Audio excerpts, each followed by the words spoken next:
Long time no see. It's been a couple of days. I've had to take a little bit of a break due to some just stuff that I needed to organize, some things that I needed to do. Work's been kind of busy, but I want to hit the ground running straight away, and we're going to get going today with some more art. Back to basics, baby, you know what it is. That's not an official I don't know why I said it like that, but we are back today. I've got something different planned. It's not different, it's the same. But rather than actually going for a full drawing, I want to kind of explore an option for a warm-up routine. I kind of thought up of this a couple of days ago whilst I was at work. I haven't gotten to actually doing it, so I'm going to test it here with you guys so you can try it out with me. But it's just a warm-up routine and hopefully a good one for whenever you are actually getting into the flow and trying to get into doing some work. Everyone always recommends that you warm up, and I'm just recommending that based off them, but it is generally good to do a couple of sketches before you do any proper work. So without wasting any more of your time, I've got some references in Pinterest as usual, the ones that I used in this video and all previous videos. They're all on the Pinterest. If you want to check those out, they're in the description below. Grab whatever you can, whatever you got to draw, and let's get straight into it.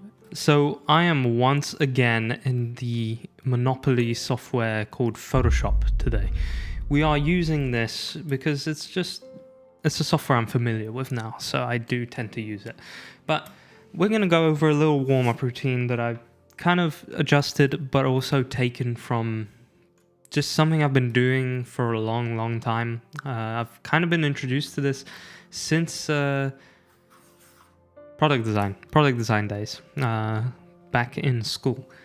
And the whole premise of this is to warm up our arm, not just our wrist, because we often draw like this with our wrist. Obviously you can't see my actual wrist, but we draw like that. But what you want to be doing is full strokes like this. You want to be using your arm. You don't want to be using, this is me using my wrist. Okay, you see what's happening here? It's curving. It's good for a curve, but we want those long, straight, as straight as you can get them lines. That's what we're looking for. Now, obviously, we can't really do that when we're doing the wrist thing, unless you like properly train your wrists. But even then, you get a Nike swoosh going. So to warm this up correctly, I'm going to take my piece of paper. Imagine this is your A4 piece of paper on your desk. And I'm going to flip it vertical, because we're going to do this in a kind of systematic way. And what we're going to do is we're going to do these, okay, I'm not going to use Control-Z here, try and do these vertical lines, and they're not going to be great, you know, don't worry if they're not great. You can see mine are pretty bad. And I also think something's wrong with this tablet, because I'm doing a proper straight line, but it's deciding to not do a proper straight line. But anyway, we're doing some straight lines here. It's okay, they're a bit crooked, but eventually we will start to get a little bit cleaner lines. Especially if you're doing this on a piece of paper, you'll get it much better. And we're just going to go in between, and we're going to try and not get these to overlap. It's not as easy as it looks, okay? It will actually take a little bit of practice, but I'm really trying to miss these lines. Like that's bad.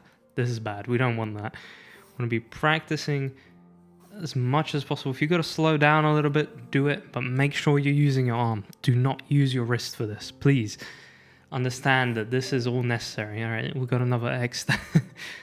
But use your entire arm. Don't use your wrist. And try and keep it as straight as possible and go in between these lines, just like that. We can also, if you want to go hard mode, you can try it horizontal, but that's a lot tougher than it looks here. There we go. We got another cross there. Ooh, almost did another one. But almost turn this into a game. You're trying to fill in the page without touching any of these. There we go. We got another bad one. But as you can see, they're slightly getting better. The more I do them, the more I'm starting to get like a really nice straight line. And that's just the simple fact that I'm warming up here. Look at that, we've got a double pointer here. Just as I was saying that I was doing better.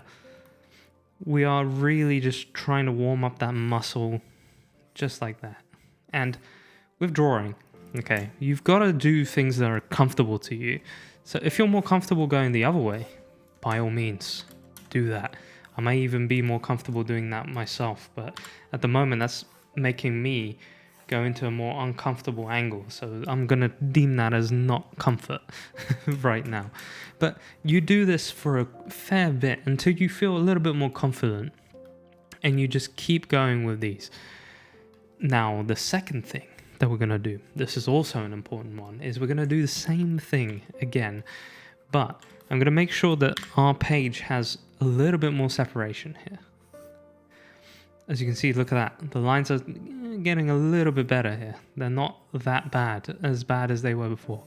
And let's try and do some separate ones just like that. That's good. This is kind of what you want to do. And I understand this is a bit of a weirder video today. And there's not going to be an amazing amount of drawing here.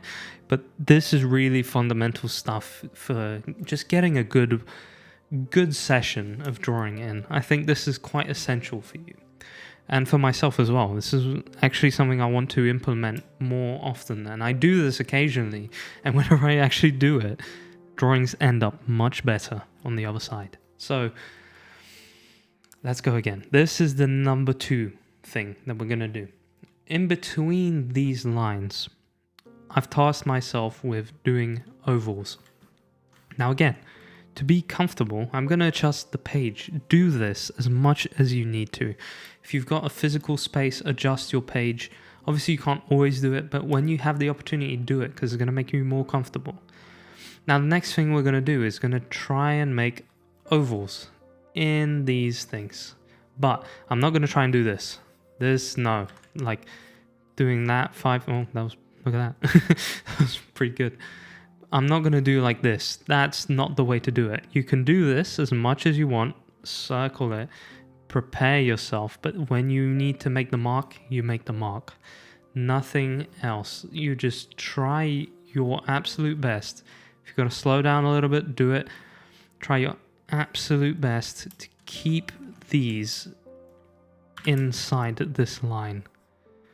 It's not as easy as it looks. This is, it may seem very simple, but it actually does take a while to get a really actual good circle in. As you can see, most of mine cut off here. We don't want that too much. We want to be trying to focus our arm to be more specific. We're using our arm again for this. So if you can kind of lift your arm up off your desk, that's going to be even better. And you're going to go again in between all of these circles.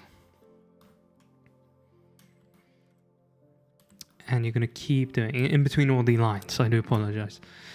In between the lines. Read between the lines. No, that was terrible. But that's the reason I wanted these to be a different length. I don't want all of them to be in the same length because I need the practice here. Now, that was bad. But what you're doing here is you're trying to train your arm to work like this throughout your next drawing session, because our bodies, they need reminders every now and then. You know, if you don't work out for a while, your muscle's going to reduce in size. It's going to remove its I don't know what the full process is. I'm not a scientist, but I do know you lose muscle over time. And the same goes for your mental muscle. Your ability to draw like this kind of gets forgotten as the day goes by. So you just need a little gentle reminder before you go into your next drawing session that, hey, this is how I'm supposed to be making my lines. This is the process I should be doing.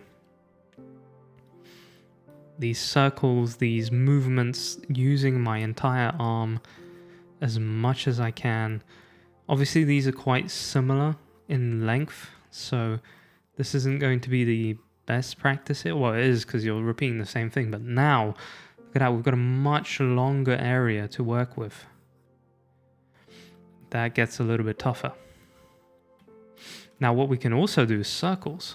We're only kind of trying to do ovals, but circles are just as important.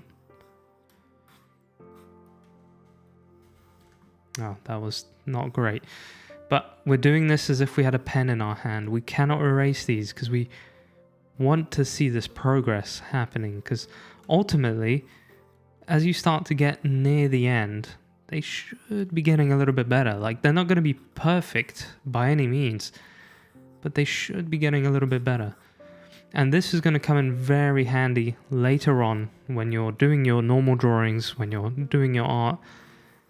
You will just feel that little bit more, okay, that was, yeah, not supposed to do that. For some reason, I cannot redo on my on my Photoshop for some reason. But yeah, so it may look like you're a madman by the end of the day. I mean, if your parents find your pieces of paper, you're going to look like you've been scribbling an escape plan from a mental asylum.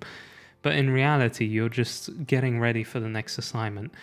Now, if you want to really go at it, you can try and find these little spots in between and just fill them with circles. The cool thing is you've got loads of different sizes here, and you can kind of experiment with where you want to put these circles, how you want to put them down, etc. But you can also do this because ultimately this is a bit of a waste of paper if you think about it, but not really, because it's just part of the process to getting a better piece of art. And paper can be recycled nowadays, so do not worry, soldier. But basically, you get the point. You can make these little circles in between, and that's part 2. And you will do this whole entire process, so this and this, I'd say for around 5 minutes or so, maybe a little bit more, maybe around 10 minutes. I think we're doing this for around 10 minutes by now. But you keep repeating these until you feel confident to go on again. And that is the very basic principle of warming up. This really is what you want to be doing in your warm-ups. It's just a practice of how to put a line down. And you can do it with different directions, like I mentioned. You can try and going from up to down, although it's a bit weird to do it on this little tablet that I have here. But if I had like a massive Wacom, it would have been a lot more natural, because it's almost like drawing on an actual piece of paper. But you get the point. This is what we're doing to warm up. And you can leave it there, but we'll go for another little exercise that I want to show you the basics of it. I'm not going to go fully through it because I do want to keep this video kind of short and sweet. But the next thing is to practice perspective in whatever you are about to draw. That, I think, is a really good way of just getting even more confident in what you're about to do. So, for example, we could try and do a perspective kind of drawing of a face here, which I'm probably butchering already. Where's the view I was looking for? I just lost it. Oh, there it is. Yeah. So this view here, I can't highlight it, but I'm going to kind of do a very rough sketch, and I'm going to use a cube to cement this into reality. This is our face that we're going to be drawing here. There's the circle practice. It's going to come in handy here. Of course, when you're actually drawing, you can use erasers and everything. You don't need to be totally accurate, but we are really trying to remember what we were just doing in that warm-up exercise. And I can assure you it's going to be a lot easier to do it now. And it's just going to feel a lot more natural when you do it in this drawing. Now, my drawing is probably going to come out pretty goofy, but that's okay. We'll adjust it a little bit. This is going to just be a rough sketch. We're not going in full detail here. But I'm going to draw her shadows here.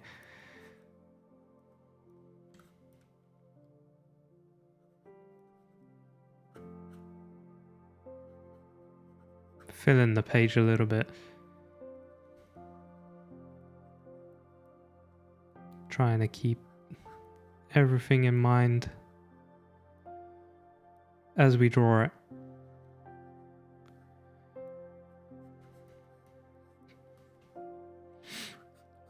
So you're ultimately just going to draw faces like you see right here. And then you're going to go ahead and underneath this face, I'm going to rub this out a little bit. We're going to draw the next perspective. And using again our whole arm here to try and create this box.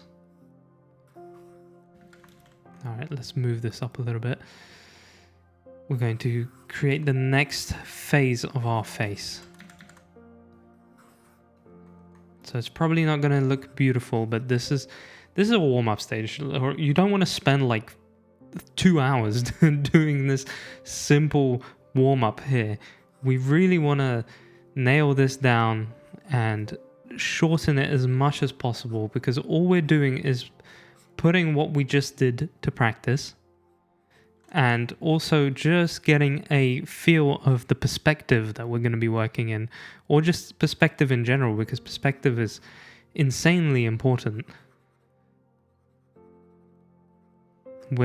All we're doing is getting a feel for all of this before we go ahead and do it in the actual piece. That's literally all this is about. And it's also fun, because you get to doodle a bit, which is something we don't actually tend to do a lot. We've kind of left that behind a little bit as artists. Let's do a little lips here. We tend to focus a lot on just learning nowadays, which is obviously necessary, and obviously the main driving point of any drawing or any art that you create. But we do forget to actually enjoy ourselves from time to time. And doodling has always been the actual most enjoyable part of the drawing for me. So it's nice to go back to it from time to time. So you get the point. We're going to create this, and then obviously from then on you will go into another perspective, so more of like a quarter view facing upwards here. This is all part of the warm-up. So I recommend you do a couple of these. Obviously, like I mentioned, do not focus on completely just, creating a masterpiece here. This is just perspective practice. That's completely it. You're getting a feel for the space you're in. And as you can see, these are terrible sketches. They're not good, like, in any shape or form, but all they're here for is for me to now, hey, I'm going to go and draw my main piece, and I already know that I need to remember to put things into these perspective cubes. I need to remember to do my lines using my arm entirely like this, and I need to remember to do my ellipses and my circles using my entire arms. This is just you giving yourself some friendly reminders on what you should be doing during the entire process. So with that, let's get back to the camera, and I'll just wrap things up. So a pretty short and sweet session. It's not really a technical subject. You're just warming up, you're getting ready, and like I mentioned, you're reminding your brain of all these things, because I forget a lot. When I'm actually in the process of drawing, I don't tend to remember that, hey, I should be using my entire arm like this. Like, yeah, it's eventually, once you're like halfway through the drawing, maybe from the beginning, depends on how advanced you are, yeah, you'll remember to always do it. It is muscle memory after all. But especially if you're taking a long break, like coming back from it, you're probably gonna start doing this and that, and you're just reminding yourself. And same with the perspective. That's really all there is to it. It's a simple process. It's a 3-step warm-up process that I hope that you get to integrate into your work now, because I know you're getting much better now. You're improving. You're becoming a great artist. So make sure you do take a minute to warm up. I think it will remove a little bit of that early frustration you get with drawings. I know I get that when I start a piece. I get really angry, and there's a thing in Cal Newport's book. I know I'm rambling a little bit, but he talks about the fact that it takes around 90 minutes for us to get into a deep workflow state. With the practice, I know it's technically a separate task to your main task, which is the drawing, but you're already setting your mind into that flow and you're already getting into the workflow of what you're going to be doing. With that, I hope you got something out of today's video. I hope that this may have proved useful to you and you may use it in your own pieces next. Please do, and let me know if you do in the comments below. Let me know if it was useful for you, and if you would like to see any more of these sort of more behind the scenes videos of the drawings, you know, kind of these systems that are almost in place. Let me know if you like that, and I'll see you in the next video.